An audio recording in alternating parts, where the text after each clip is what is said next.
Hello and welcome to another build guide, and today we will be going over the Spectral Helix Perfect Agony Poison Assassin.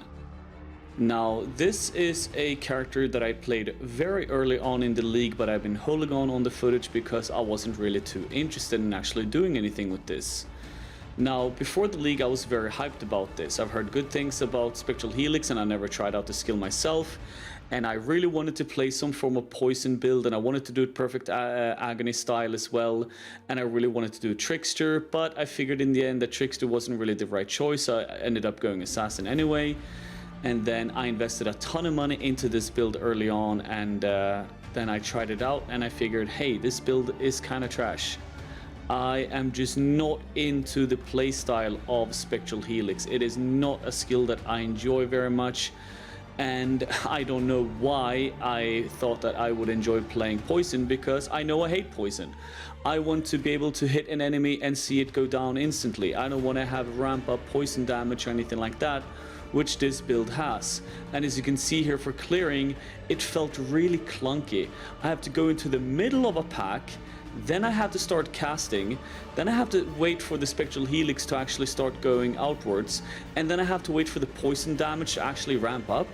It was very sketchy at times. I was close to dying almost all the time when going into a pack, and it just didn't really feel that good. And I did bosses with it. I've done Cortex with this. I did like all of the Guardians and Shaper and Elder, but like, still, even though the damage is there when you actually can ramp up the damage, like if you have time to just stand and just spam Spectral Helix, yeah, you're gonna have quite a bit of DPS. Like the damage is pretty nutty if you can just stand and just get your poison stacks up. But if you can't do that, and most of the times you just can't, then it's, I don't know, it just felt so weird. So I was not really a big fan of this build. And that's why I dropped it very early on in the league, and I decided to do something else with this character. And why I've been having the footage for basically since week 1 of the league almost. I've had this character and I've been able to do all this stuff, but yeah, I just didn't really feel like I wanted to do anything. I haven't played him almost at all, so yeah. As you can see here, I even die. Like, I don't know, the defenses weren't there. Everything just felt really bad about the build. But still, we're gonna go over it. We're gonna talk a little bit about the character itself, the gear, and I'm gonna show you some more footage as well overall of how we do like all the bosses that I talked about earlier.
Now, of course, because I made this build very early on in the league and I decided to scrap it pretty fast, I don't have the gear anymore. And I actually kind of forgot what kind of gear I had.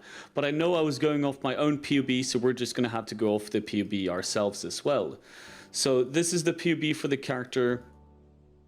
Pretty generic for this kind of stuff. You get all the claw nodes and all the poison nodes and stuff like that. And we get some evasion, and we use elusive obviously because it's a claw build, and we're playing perfect agony, so we want crit and crit multiplier and all that stuff, you know. So yeah, the skill tree here is pretty generic, nothing really crazy to look at.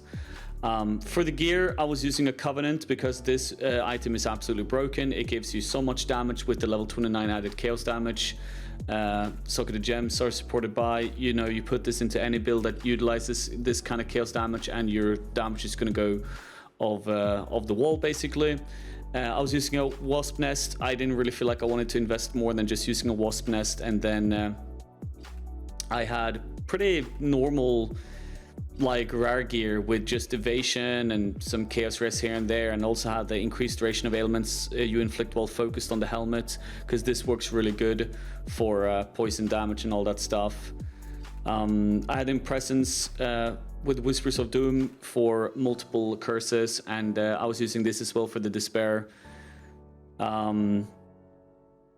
Strength on rings, life, resists, anything that I needed, you know, basically stuff like that. The flasks here, not really sure exactly what I put here.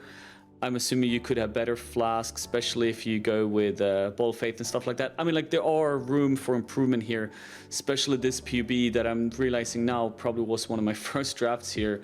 No water sign, stuff like that. I mean, like, you could probably make the character a lot more better than what I was doing, because I didn't enjoy the playstyle, so I didn't invest that much into him either. I just got the armor and the amulet, and then I got rare gear and a wasp nest, and that was it for me, because I just wasn't having that much fun. Even though it was strong and I could do a lot of endgame content, it still just didn't feel right for me. Here you can also see all the skills that I was using. I'm pretty sure I was using exactly this setup as well, because I was going off on my own PUB, at least to begin with. So yeah, I mean, like, this PUB is going to be linked in the description, but I was not a big fan of this character, and I don't really think I did a very good job with the build really either. So yeah.